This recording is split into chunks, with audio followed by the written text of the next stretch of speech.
Okey, tengok hari ni kita nak buka kotak hari raya, sempena hari raya daripada Oriental Spring Jacker. Okey, sebenarnya dekat waktu kita pergi supermarket tu tinggal satu je kotak dia. Tapi kita ambil je sebab nampak ni ada sampul raya. Dia kata dalam ni ada macam-macam ni lah. Jadi kita tengok betul tak. Okey, Bismillahirrahmanirrahim. Okey. Kita try cari juga kod ada yang elok sikit, tapi tak round-round tak jumpa. Tapi tak apalah, kotak je kan. Yang penting si dalam tu. So tak apa. Kita tengok. Tada.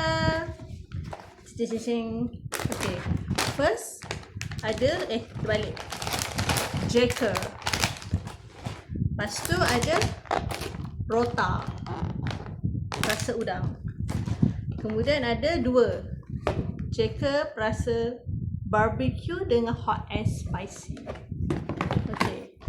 Lepas tu favorite biasalah Supreme. Kemudian green tea snack. Okay, tapi paling penting tengok ni.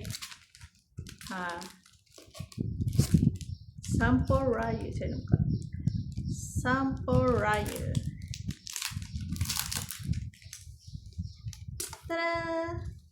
1, 2, 3, 4, 5. Ada 5 keping. Okay, 5 pieces. Okay lah. 5 pieces same design. Oh, the crunchy part ada goldish. See? Then open. Raya paling crunchy.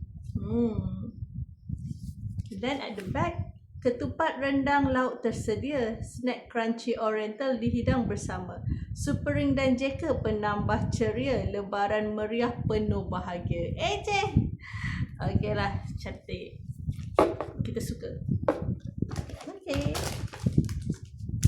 Masukkan balik sini untuk simpan kasih elok.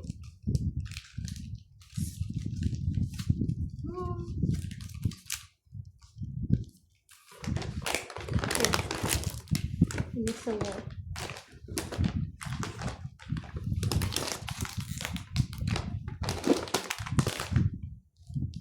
Nampak tak?